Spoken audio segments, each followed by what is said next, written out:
Hello ji, नमस्कार। Welcome to the scholar classes. My name is Ashish Maur और आज के इस वीडियो में हम लोग देखेंगे रिप्रोडक्टिव हेल्थ का सेकेंड लेक्चर, जिसमें हमने पिछली वाली क्लास में बहुत सारी चीज़ें पढ़ी थी और आज हम लोग देखेंगे उसका सेकेंड पार्ट, जिसमें हम लोग पढ़ने वाले हैं किसको, एमनियोसेंटेसिस के बारे में, उसका प्रोसीडर के बारे में, उस टेक्निक के बारे में, उसके ड्रॉबैक के बारे में। इसके अलावा हम लोग एसटीडी के बारे में पढ़ेंगे, सेक्सुअली ट्रांसमिटेड डिजीज़ के बारे में पढ़ने वाले हैं। कौन कौन से डिजीज़ हैं, उसके अर्ली सिम्टम्स क्या हैं, उसके लेट सिम्टम्स क्या हैं। इसके अलावा कौन कौन से माइक्रोब्स हैं जो इन डिजीज़ को काज करते हैं, उन सभी माइक्रोब्स के बारे में, जैसे प्रोटोजोआ, वायरस, इसके अलावा बैक्टीरिया, ये सभी के बारे में हम लोग आज के इस लेक्चर में देखेंगे। साथ साथ इस लेक्चर में हम लोग जो है इनफर्टिलिटी के बारे में भी देखेंगे और इनफर्टिलिटी को कैसे, किस टेक्निक के ज़रिए कंट्रोल किया जाता है, किस टेक्निक के ज़रिए इसको प्रिवेंट किया जाता है, उन सभी टेक्निक को भी आज के इस वीडियो में देखने वाले हैं। तो चलिए वीडियो को स्टार्ट करते हैं। सबसे पहले हम बात करते हैं एमनियोसेंटेसिस की। एमनियोसेंटेसिस नाम से पता चल रहा है कि ये एमनियोसेंटेसिस जो है ये एमनियोटिक फ्लूइड से रिलेटेड है। क्या है इसके बारे में? ये एक ऐसा टेक्निक है जिसके ज़रिए किसी भी बेबी के अंदर कौन सा, जब वो प्रेगनेंसी के दौरान यूट्रस में होगा तो कौन सा क्रोमोसोम है, इस क्रोमोसोम को डिटरमाइन करने के लिए, मेल और फीमेल को डिटरमाइन करने के लिए इनका यूज़ किया जाता है। इसके अलावा अगर उसके अंदर कोई जेनेटिकली कंजेनाइटल डिजीज़ है, डिसऑर्डर है, तो उसको भी पता करने के लिए, जो क्रोमोसोम बेस्ड होते हैं उनको पता करने के लिए इस एमनियोसेंटेसिस प्रोसेस का यूज़ किया जाता है। इसके साथ साथ जो भी मेटाबॉलिक डिसऑर्डर होते हैं उनको भी जो है ऑब्जर्व करने के लिए जो है इनका यूज़ किया जाता है। तो एमनियोसेंटेसिस एक टेक्निक है और इस टेक्निक में आप देखोगे sex of the developing baby, जो भी सेक्स होता है डेवलपिंग बेबी का, उसको पता किया जाता है। इसके अलावा जो भी जेनेटिकली कंट्रोल्ड कॉन्जेनाइटल डिजीजेज होते हैं, जेनेटिकली कंट्रोल का मतलब ऐसे डिजीज़ जो क्रोमोसोम पे डिपेंड करते हैं, उन क्रोमोसोम पे डिपेंड वाले डिजीज़ को भी पता किया जाता है और उसको कैसे हटाया जाए इसको भी देखा जाता है। फिर होता है क्या, मेटाबॉलिक डिसऑर्डर इन फिटस। किसी भी फिटस के अंदर कोई अगर मेटाबॉलिक डिसऑर्डर है तो उस डिसऑर्डर को भी वहाँ से पता कर लिया जाता है एमनियोसेंटेसिस प्रोसेस के थ्रू। तो ये 3 टेक्निक है, मतलब इसके ज़रिए जो है हम एमनियोसेंटेसिस प्रोसेस को कराते हैं। अब हम बात करते हैं प्रोसीडर को। प्रोसीडर मीन्स एमनियोसेंटेसिस प्रोसेस को किया कैसे जाता है, कैसे हम किसी बेबी के क्रोमोसोम को ऑब्जर्व करते हैं, कैसे हम पता करते हैं वो मेल है या फीमेल है, कैसे हम जेनेटिकली कंट्रोल डिसऑर्डर जो कंजेनाइटल डिजीज़ है उसको पता किया जाता है। तो अगर आप इसकी बात करोगे, जैसे कि यहाँ पे डायग्राम में देख रहे हैं कि ये है यूट्रस वाला पार्ट। इस यूट्रस वाले पार्ट में आप देखोगे कि एक फिटस, डेवलपिंग फिटस है। किया क्या जाता है, एक नीडल लिया जाता है और वो नीडल वैकेंट होता है, खाली होता है। उस वैकेंट नीडल को क्या किया जाता है, इसके नीडल को जो है पेनिट्रेट किया जाता है यूट्राइन वॉल से, और यूट्राइन वॉल से पेनिट्रेट करने के बाद एमनियोटिक फ्लूइड जो होती है एमनियोटिक सैक के अंदर उसको डाला जाता है। एमनियोटिक सैक से फिर वहाँ से सिरिंज के जरिए जो है उस एमनियोटिक फ्लूइड को पीछे की तरफ खींच लिया जाता है और जैसे ही खींचा जाता है उसके अंदर कुछ सेल्स भी होते हैं उस फिटस के, उन्हीं सेल्स को ऑब्जर्व करके क्रोमोसोम का पता किया जाता है। तो यही होता है क्या, इसका मेथड। अब ये देखिए क्या लिखा है मैंने यहाँ पे। सबसे पहले यहाँ पे लिखा है क्या, देखिएगा प्रोसीडर में, a foetus sex determination is based on chromosome. जो फिटस का जो सेक्स है, डिटर्मिनेशन है, वो बेस्ड होता है किस पे, क्रोमोसोम के पैटर्न पे, जो कि कहाँ से लिया जाता है, सेल ऑफ एमनियोटिक फ्लूइड। जो एमनियोटिक फ्लूइड होता है जिसके अंदर वो बेबी जो है घूमता रहता है, जिसको फ्लूइड कहा जाता है, एमनियोटिक फ्लूइड, वहीं से सेल को लिया जाता है इंजेक्शन के थ्रू और फिर उसी से जो है उनके क्रोमोसोम के पैटर्न को पता किया जाता है। क्या, कैसे किया जाता है, a hollow needle is pass through the uterine wall of the pregnant female. एक खाली सिरिंज को जो है यूट्राइन वॉल में इंजेक्ट किया जाता है। अच्छा, ये मोस्टली कब किया जाता है, तो ये आपको याद रखना है, about 14 to 15 week after conception.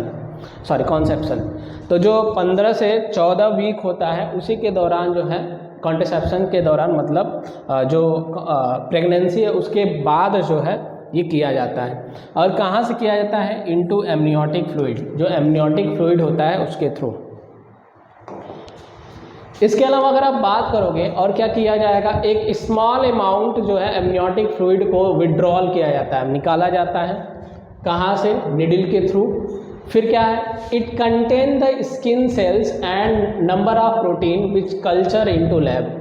उस एमनियोटिक फ्लूइड में बहुत सारे सेल्स और कुछ नंबर ऑफ फ्लूइड होते हैं या नंबर ऑफ प्रोटीन होते हैं, जिसको जो है लैब में लाया जाता है और वहाँ पे further examine the pattern of chromosome. फिर वहाँ पे जो है क्रोमोसोम के पैटर्न को एग्जामिन किया जाता है और फिर पता किया जाता है कि उसके पास XX क्रोमोसोम है या फिर XY क्रोमोसोम। अब हम बात करते हैं इसके ड्रॉबैक की, इसकी कमियां क्या हैं। जो भी आप पढ़ रहे हैं एमनियोसिंथेसिस, इसकी कमियां क्या हैं। Nowadays amniocentesis is being misused. अगर अभी अब देखा जाए तो इस एमनियोसिंथेसिस का कई सारा जो है आप ड्रॉबैक देखोगे, इसको मिसयूज़ किया जाता है। आप किसी भी हॉस्पिटल में जाओगे तो आप देखोगे कि वहाँ पे एक बैनर लगा होगा कि हमारे वहाँ भ्रूण की जांच नहीं की जाती। तो वो जो प्रोसेस है इसी को कह रहा है क्या, एमनियोसिंथेसिस जो होता है वहाँ पे बैन होता है। तो इसके अगर आप देखोगे तो यहाँ पे इसका बहुत ज़्यादा मिसयूज़ किया जाता है। In such a case if foetus in uterus is female then the female killed by the abortion. अगर इसमें क्या किया जाता है, देखा जाता है कि क्रोमोसोम का पैटर्न क्या, अगर वो XX होता है तो वो फीमेल होता है और फीमेल पता करने पे फिर उनको क्या किया जाता है, एबॉर्शन करा दिया जाता है और एबॉर्शन कराने के बाद उस फीमेल को किल कर दिया जाता है। ये एक मिसयूज़ होता है नाउअडेज, यही क्या है इसकी एक ड्रॉबैक है। लेकिन इस ड्रॉबैक को हटाने के लिए गवर्नमेंट ने क्या किया है, कई सारे टर्म और कंडीशन अप्लाई किए हैं, तो वो चीज़ें भी यहाँ पे लिया जाता है। अब हम बात करेंगे किसको, MTP को। MTP की अगर हम बात करते हैं, जिसको हम मेडिकल टर्मिनेशन ऑफ प्रेगनेंसी या इंड्यूस एबॉर्शन के नाम से जानते हैं। इंड्यूस एबॉर्शन का मतलब क्या है कि किसी फीमेल के अंदर जो है एबॉर्शन को इंड्यूस कराया जाता है, वहाँ से एम्ब्रियो को रिमूव किया जाता है या फिटस की रिमूव किया जाता है। तो क्या है मेडिकल टर्मिनेशन ऑफ प्रेगनेंसी, चलिए समझते हैं। देखिए सबसे पहले अगर आप बात करोगे मेडिकल टर्मिनेशन ऑफ प्रेगनेंसी की, क्या लिखा है, it is a process in which intentional या voluntary termination of pregnancy takes place before the foetus become viable. अभी फिटस का फुली डेवलपमेंट ही नहीं हुआ रहता है, उससे पहले ही क्या किया जाता है, जो वॉलेंट्री टर्मिनेशन कर लिया जाता है, फिटस को वहाँ से रिमूव कर लिया जाता है। इसी प्रोसेस को हम क्या नाम देते हैं, MTP के नाम से जानते हैं या इंड्यूस एबॉर्शन के नाम से जानते हैं। MTP is done before the completion of the first trimester means 12 weeks. MTP को डन किया जाता है, मतलब MTP आप कब करा सकते हो, एबॉर्शन कब करा सकते हो, 3 मंथ के पहले, 12 वीक के पहले, 12 वीक के पहले एबॉर्शन आप करा लोगे तो वहाँ पे ज़्यादा खतरे के चांसेस नहीं होते हैं। लेकिन अगर आप 12 वीक के बाद कराते हो, 3 मंथ के बाद कराते हो, तो वो ज़्यादा चांसेस होते हैं डेंजर्ड होने के। फिर हम बात करते हैं, देखिएगा अबाउट 40 to 50 मिलियन, ये नंबर आप याद रखेंगे, 45 to 50 मिलियन, 45 से 50 मिलियन MTP हर साल पूरे वर्ल्ड में किए जाते हैं। पूरे वर्ल्ड में लगभग 45 से 50 मिलियन MTP डन किए जाते हैं पूरे वर्ल्ड में, मतलब एबॉर्शन कराया जाता है।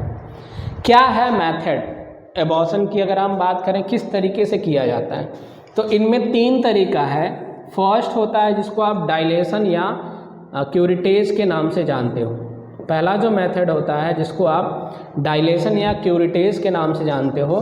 दूसरा होता है वैक्यूम एस्पायरेशन, दूसरे वाले को कहा जाता है क्या, वैक्यूम एस्पायरेशन। और थर्ड जो होता है जिसको आप क्या नाम देते हो, administration prostaglandins, administration prostaglandins.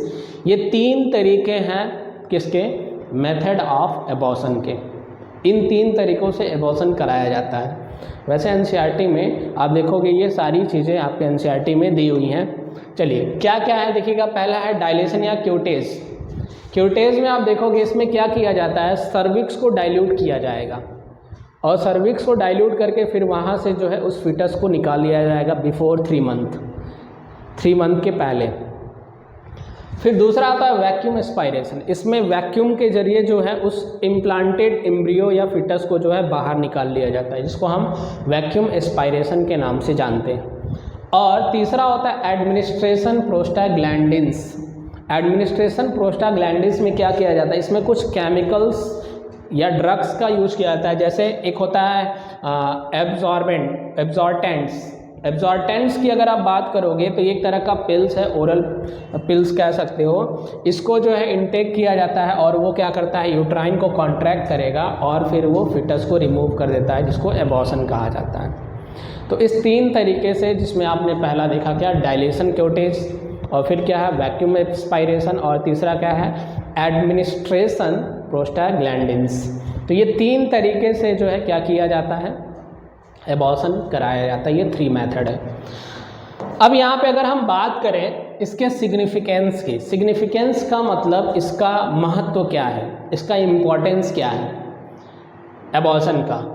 Play important role in decreasing human population. Human population को डिक्रीज करने में इसका इम्पॉर्टेंस होता है, लेकिन ये आप कह नहीं सकते हो।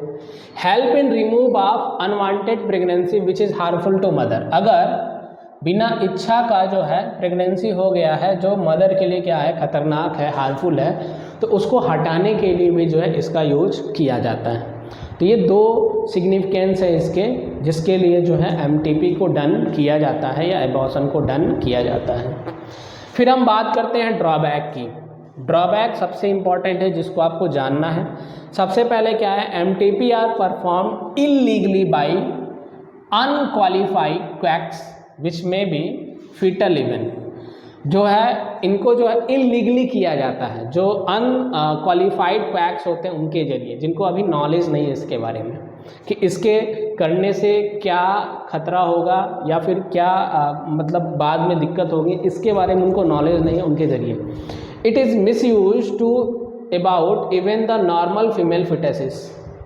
नॉर्मल फीमेल फिटेसिस अगर हो रहा है तो उसमें क्या किया, मतलब नॉर्मल अगर उसमें फीटस का डेवलपमेंट हो रहा है तो उसको हटाने के लिए जो है मिसयूज़ किया जाता है इसका, किसका, एमटीपी किया है या फिर एबॉर्शन का, इंड्यूस एबॉर्शन का।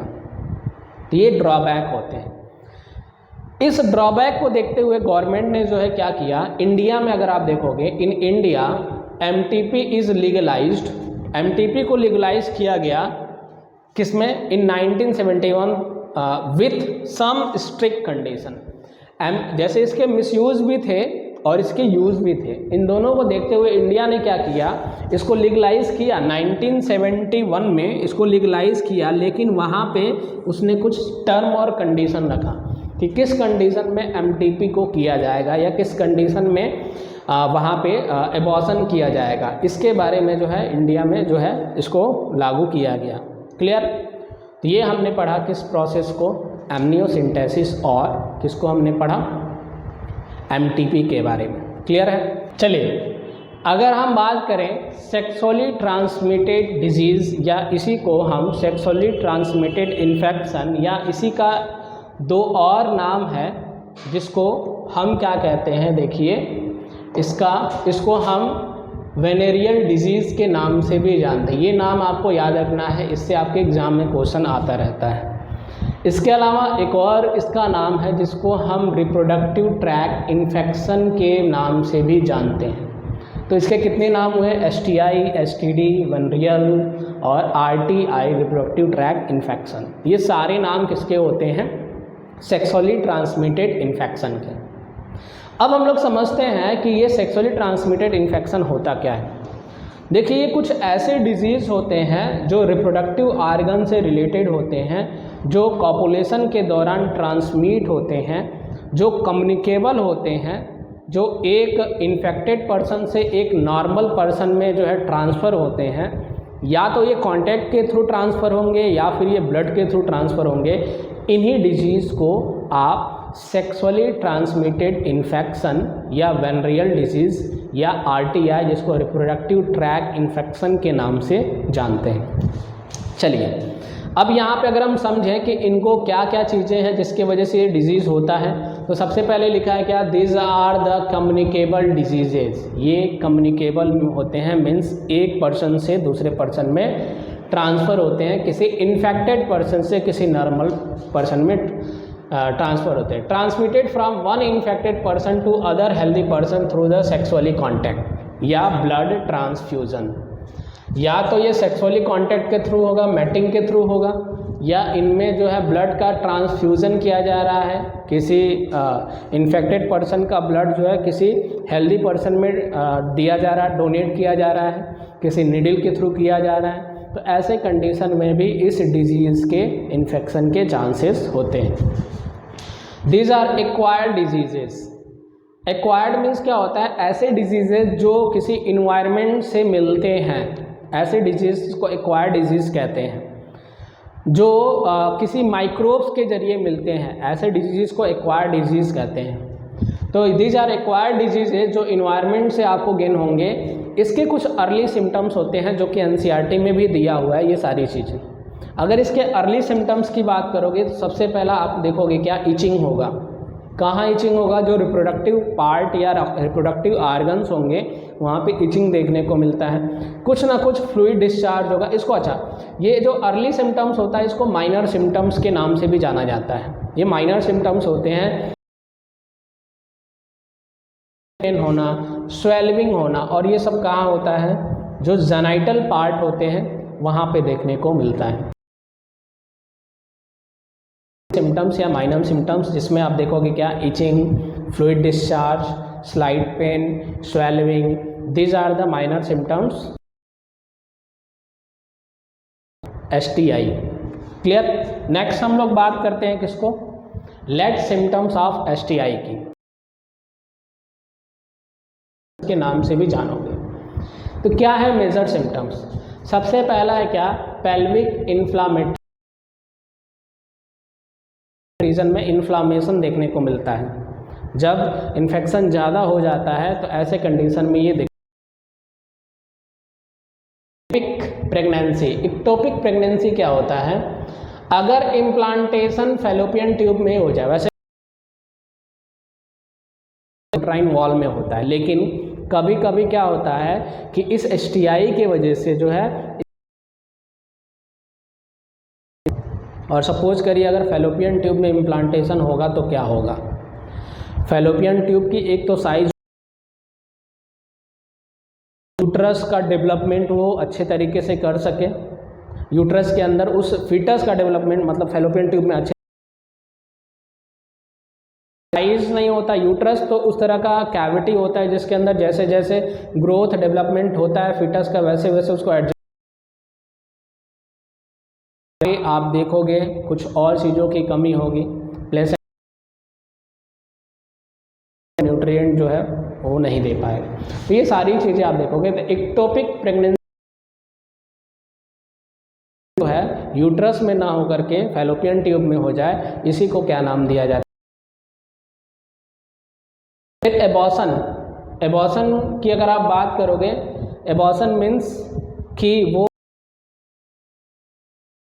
या किसी फीटस को डेवलप करने में, इसी को एबॉर्शन, ये नेचुरल आप कह सकते हो।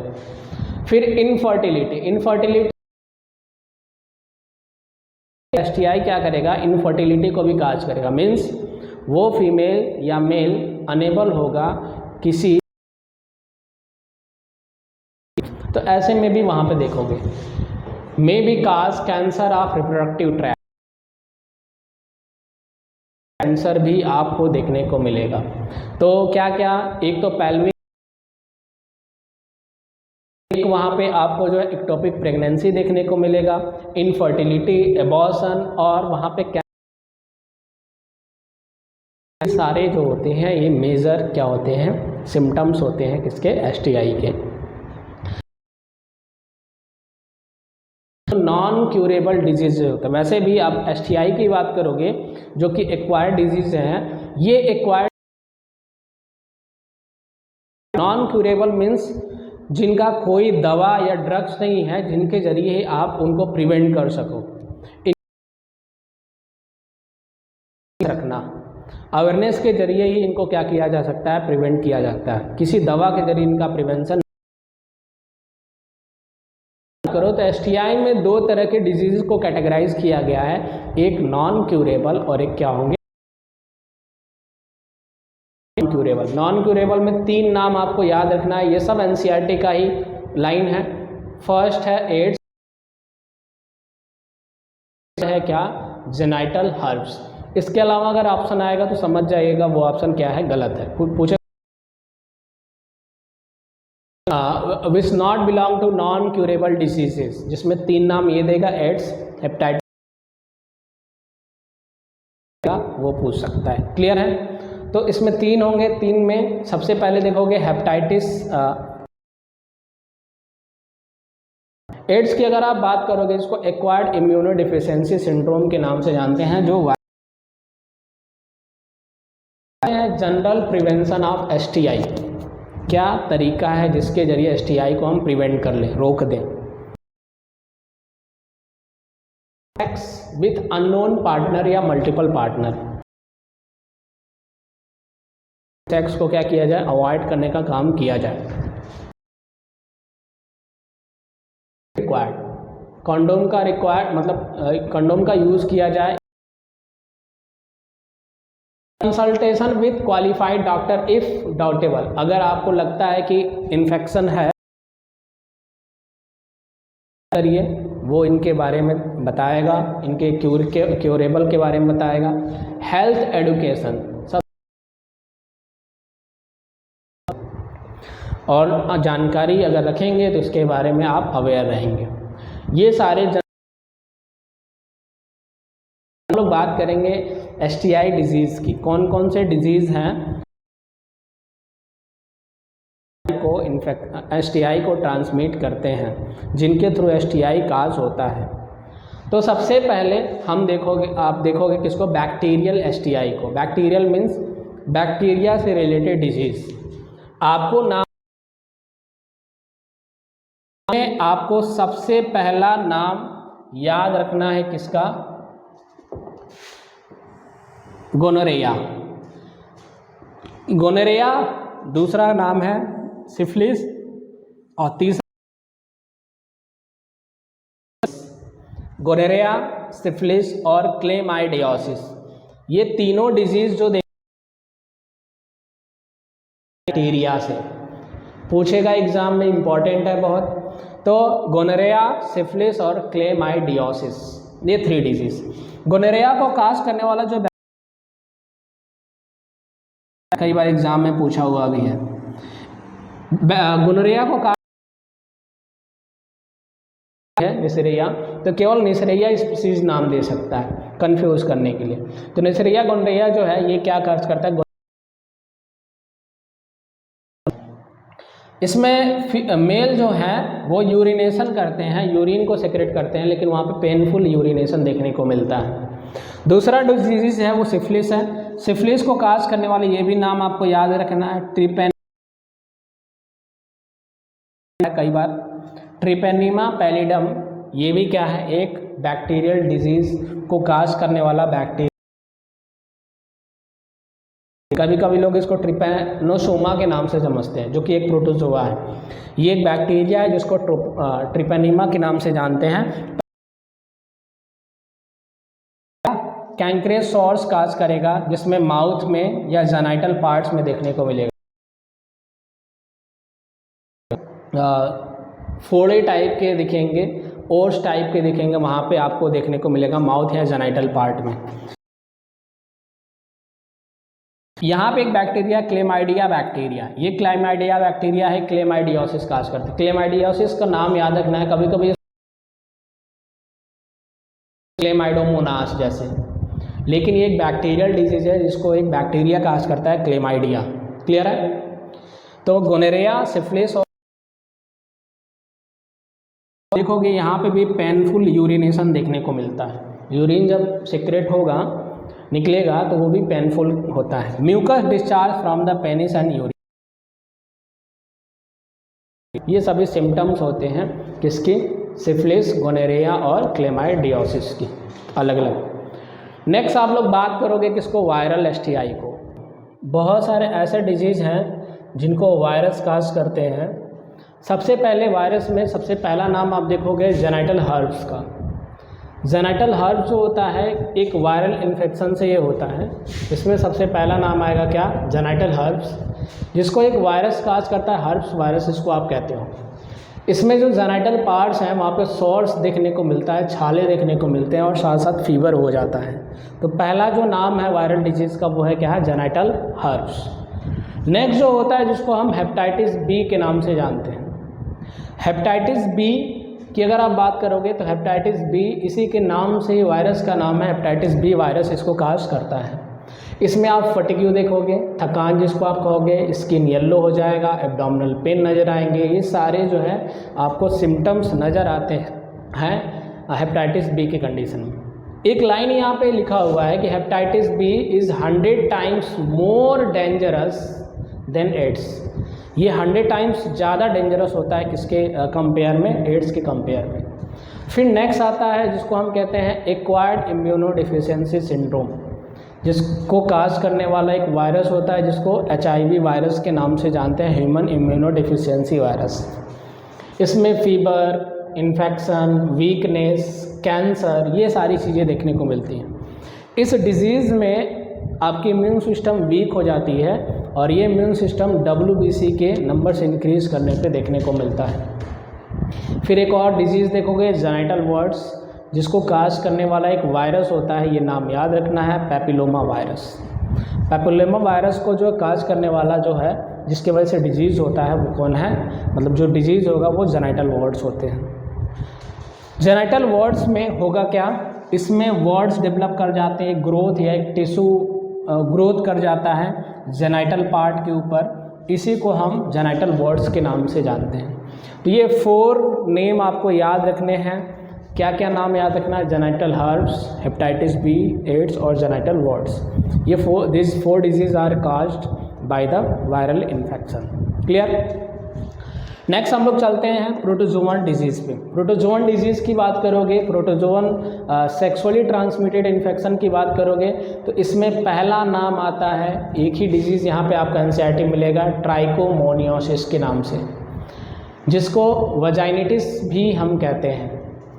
तो ट्राइकोमोनियोसिस को काज करने वाला एक प्रोटोजोआ है जिसको ट्राइकोमोनास वेजेनेलिस के नाम से जानते हैं, जो एक प्रोटोजोआ है। और सबसे इम्पॉर्टेंट चीज़ क्या होगा, इन्फ्लामेशन देखने को मिलेगा, वाइटिस फ्लूइड डिस्चार्ज होगा, कहाँ से, वजाइना से। किस कंडीशन में, इस डिजीज़ में, इस STI डिजीज़ में, ट्राइकोमोनियोसिस में आप देखोगे जिसको काज करने वाला जो प्रोटोजो है ट्राइकोमोनास वेजिनेलिस, और इसमें आप देखोगे इन्फ्लामेशन देखने को मिलता है, वाइट फ्लूइड डिस्चार्ज देखने को मिलता है, कहाँ से, फ्रॉम द वजाइना से। ये सभी डिजीज़ होते हैं जो STI होते हैं, जिसको हम सेक्सुअली ट्रांसमिटेड इन्फेक्शन के नाम से जानते हैं। अब हम लोग पढ़ेंगे लास्ट टॉपिक जिसको कहा जाता है क्या, इनफर्टिलिटी। इनफर्टिलिटी होता क्या है, इनफर्टिलिटी का मतलब कुछ ऐसे कपल्स होते हैं जो 2-3 साल से वो अनेबल हैं किसी यंग वन को प्रोड्यूस करने के लिए। उनमें बिना किसी बैरियर का क्वाइटस होता है, उनमें मैटिंग बिना किसी बैरियर का होता है, फिर भी जो है वो अनेबल होते हैं किसी एम्ब्रियो के डेवलपमेंट के लिए, किसी यंग वन को प्रोड्यूस करने के लिए। ऐसे कपल्स को हम इनफर्टाइल कपल्स के नाम से जानते हैं और इस प्रोसेस को इनफर्टिलिटी कहा जाता है। तो यहाँ पे मैंने डिफिनेशन लिखा, infertility is the inability to produce children after 2 or 3 year of unprotected coitus. Unprotected का मतलब जब क्वाइटस के दौरान स्पर्म डिस्चार्ज हो रहा है वजाइना में, फिर भी जो है किसी यंग वन का प्रोड्यूस नहीं देखने को मिलता है। Infertility is world wide distributed, ये पूरे वर्ल्ड में आपको डिस्ट्रीब्यूटेड मिलेगा, पूरे वर्ल्ड में ये डिजीज़ आपको देखने को मिलेगा। About 7 crore infertile people in the world wide, 7 crore people आपको पूरे वर्ल्ड में दिखेंगे, जिसमें say about 1.2 crore infertile people found in India. 1.5 crore people जो होंगे आपको इंडिया के अंदर देखने को मिलते हैं। जिसमें से एवरी 5th मेल, हर 5 मेल आप देखोगे जो जिसका एज 18 से 20 है वो सफरिंग होता है किससे, इस ओलिगोस्पर्मिया से। ओलिगोस्पर्मिया क्या है कि किसी मेल के अंदर जब स्पर्म की काउंटिंग कम हो जाती है तो इनको, इस बीमारी को हम ओलिगोस्पर्मिया के नाम से जानते हैं। इसमें स्पर्म की संख्या कम हो जाएगी। रीज़न क्या है इनफर्टिलिटी का? इंडिया के अंदर बहुत सारे फिजिकल कॉन्जेनाइटल डिजीज़ेज़ हैं, ड्रग्स हैं, इम्यूनोलॉजिकल्स और कुछ फिजियोलॉजिकल इवेंट्स आपको देखेंगे जिसके थ्रू ये इनफर्टिलिटी काज होती है। इनफर्टिलिटी को कैसे जो है कंट्रोल किया जाए, उसका ट्रीटमेंट क्या है? तो अगर आप इनफर्टिलिटी की ट्रीटमेंट की बात करोगे तो लिखा है specialised health care establish for infertile couple. Specialised health care जो होते हैं वो इनफर्टिलिटी के लिए कुछ जो है क्या किए हैं, कुछ इस्टेब्लिश किए हेल्थ केयर को, जिनको कलेक्टिवली ART के नाम से जाना जाता है, जिसको हम असिस्टेंट रिप्रोडक्टिव टेक्नोलॉजी कहते हैं। ये इनफर्टाइल कपल को असिस्ट करता है ताकि वो क्या कर सकें, चिल्ड्रेन को प्रोड्यूस कर सकें। नाम क्या है? सबसे पहला नाम आएगा IVF, जिसको टेस्ट ट्यूब बेबी भी कहते हो। तो ART में कई सारी टेक्निक आएंगी जिसमें IVF पहला, जिसको आप इन विट्रो फर्टिलाइजेशन कहते हो। क्या होता है IVF में? किसी मेल का स्पर्म किसी फीमेल का ओवम बाहर निकाल करके लैब के अंदर उनको फर्टिलाइज़ कराया जाएगा और फर्टिलाइज़ कराने के बाद उनको इंट्रोड्यूस किया जाएगा या तो फैलोपियन ट्यूब में या फिर यूट्रस में। दिस इज़ द IVF या टेस्ट ट्यूब बेबी के नाम से जानते हैं। अब इसमें जो फर्टिलाइज़ कराने के बाद जिस एम्ब्रियो को इंसर्ट किया जाता है फीमेल के अंदर, या तो जो एम्ब्रियो होगा उसको हम क्या कहोगे, एक जाइगोट कह सकते हो। तो जब जाइगोट को फैलोपियन ट्यूब में ट्रांसफ़र किया जाएगा फर्टिलाइजेशन के बाद, इसको आप कहोगे जिफ्ट। और जब उस एम्ब्रियो को यूट्रस में ट्रांसफ़र किया जाएगा तो उसको आप कहोगे इंट्रा यूट्राइन ट्रांसफ़र। दोनों में आप समझ रहे हो फर्टिलाइजेशन के बाद ही किया जाता है। जाइगोट मतलब कौन से सेल्ड वाला? 8 सेल्ड वाला। और यहाँ पे जाइगोट जो होगा 16 to 13 2 सेल्ड वाला। इन दोनों में यही डिफरेंस है। जिफ्ट में 8 सेल्ड वाले जाइगोट को ट्रांसफ़र किया जाएगा फैलोपियन ट्यूब, इसीलिए इसका नाम है zygote intra fallopian transfer. IUT में इसमें 16 to 32 सेल्ड वाले को जो है ट्रांसफ़र किया जाएगा किसमें, यूट्रस में, इसीलिए इसको क्या नाम दिया जाता है, इंट्रा यूट्राइन ट्रांसफ़र। नेक्स्ट हम लोग बात करते हैं GIFT, gamete intra fallopian transfer. फिर नेक्स्ट नाम आता है ICSI, intra cytoplasmic sperm ejection. फिर AI जिसको हम आर्टिफिशियल इंसेमिनेशन। ये बहुत इम्पॉर्टेंट है आपके बोर्ड के लिए भी और नीट के लिए भी। दोनों यहाँ से एक क्वेश्चन आपको देखने को मिलता ही मिलता है। तो ये टर्म्स आपको सबसे पहले याद रखने हैं। IVF इंट्रा फैलोपियन ट्रांसफ़र, जिसमें 2 टाइप आएंगे, एक जिफ्ट और एक IUT। जिफ्ट को जाइगोट, इंट्रा आप नाम से पता कर लोगे, थोड़ा सा आप कॉमन सेंस लगाओगे समझ में आ जाएगा। क्लियर है? चलिए एक एक करके हम लोग सभी को समझते हैं। सबसे पहले test tube baby. Test tube baby उन फीमेल में किया जाता है जिनके फैलोपियन ट्यूब क्या होते हैं, डैमेज होते हैं। जिसको इस मेथड में क्या किया जाएगा, IVF में इंट्रा इन विट्रो फर्टिलाइजेशन में क्या किया जाएगा, the sperm collected from the male से स्पर्म को कलेक्ट किया जाएगा and a ovum collected from the female से ओवम को कलेक्ट किया जाएगा। Fertilise in laboratory to form zygote, zygote बनाया जाएगा लैब में। और फिर दिस जाइगोट या तो 8 सेल वाला या फिर 16 से 32 सेल वाला।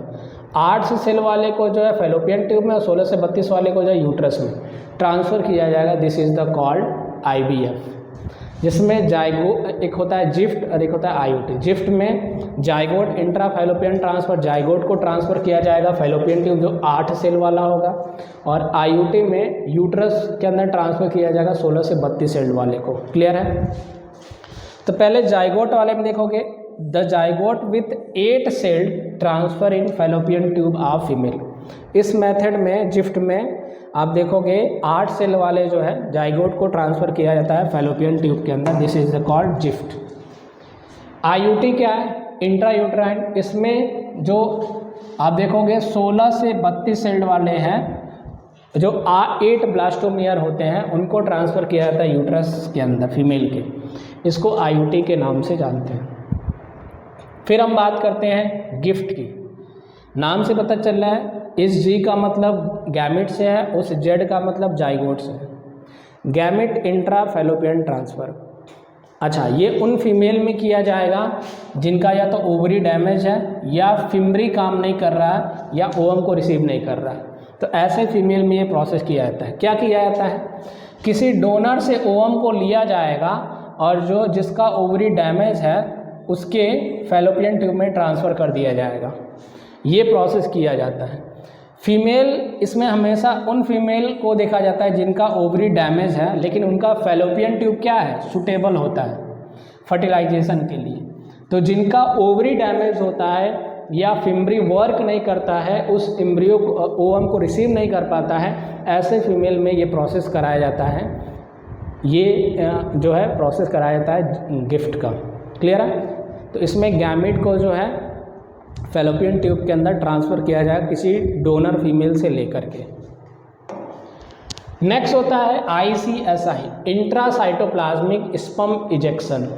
इसमें ये उन मेल में देखा जाता है जिसमें ओलिगोस्पर्मिया होता है, स्पर्म की काउंटिंग उनमें कम होती है। तो इसमें किया क्या जाता है? In this method the sperm injection into the cytoplasm. इसमें स्पर्म का इंजेक्शन किया जाएगा किसके अंदर? साइटोप्लाज्म के अंदर, of ovum in laboratory, ovum के अंदर, लैबोरेटरी के अंदर, और placed in fallopian tube of uterus. Means suppose करिए ये एक ओवम है और ये है उसका न्यूक्लियस, और स्पर्म को बाहर लैब के अंदर डायरेक्टली इंट्रोड्यूस किया जाएगा, इसके साइटोप्लाज्म में फर्टिलाइज कराया जाएगा। स्पर्म को ओवम के साइटोप्लाज्म में इंट्रोड्यूस किया जाता है। इसी प्रोसेस को हम ICSI, intra cytoplasmic sperm injection के नाम से जानते हैं। फिर हम बात करते हैं आर्टिफिशियल इंसेमिनेशन की, जिसको AI के नाम से जानते हो। AI किन में किया जाता है? आर्टिफिशियल इंसेमिनेशन जो है ये उन किससे, ओलिगोस्पर्मिया, या इंसेमिनेट करने में वो क्या हो जाते हैं, फेल हो जाते हैं, मतलब उनमें इंसेमिनेशन नहीं हो पाता, स्पर्म को इजैकुलेट नहीं कर पाते हैं फीमेल के अंदर। ऐसे पर्सन में ये प्रोसेस AI का कराया जाता है। क्या किया जाएगा? कोई कंसंट्रेट सीमेन को लिया जाएगा किसी डोनर से या किसी मेल से, और मेल से लेने के बाद इसको वजाइना के अंदर इंट्रोड्यूस कराया जाएगा बिना क्वाइटस का। इसी को आर्टिफिशियल इंसेमिनेशन कहते हैं।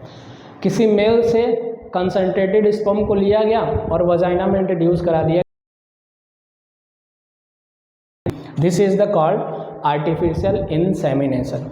फिर एक और नाम आता है IUI, जिसका पूरा नाम है क्या, इंट्रा यूट्राइन इंसेमिनेशन। इंट्रा का मतलब इनसाइड, यूट्राइन का मतलब यूट्रस, इंसेमिनेशन का मतलब इंट्रोड्यूस कराना। The semen are collected from the male, male से किसी सीमेन को कलेक्ट किया जाएगा, introduce into the uterus of female, और फीमेल के यूट्रस में इंट्रोड्यूस कर दिया जाएगा। This is the called IUT, इस IUI, जिसको हम इंट्रा यूट्राइन इंसेमिनेशन के नाम से जानते हैं। फिर एक और होता है आर्टिफिशियल इंसेमिनेटेड हस्बैंड। कुछ कपल्स ऐसे होते हैं जो स्पर्म का डिस्चार्ज नहीं कर पाते हैं, जिनमें स्पर्म का फॉर्मेशन नहीं हो पाता है। ऐसे जो स्पर्म को लिया जाता है वो किसी फीमेल के वजाइना में इंट्रोड्यूस किया जाता है या यूट्रस में इंट्रोड्यूस किया जाता है। ऐसे डोनर को हम कहते हैं क्या, AIH, आर्टिफिशियल इंसेमिनेशन हस्बैंड के नाम से जानते हैं। क्या ये हमने पढ़ा इनफर्टिलिटी के बारे में, और यहाँ पे ये चैप्टर भी कंप्लीट होता है। तो हम अब जो है हम लोग मिलेंगे नेक्स्ट नया चैप्टर के साथ। तो अगर आपको ये वीडियो अच्छा लगा होगा तो वीडियो को लाइक ज़रूर करिए और साथ साथ जो है अगर आपने सब्सक्रिप्शन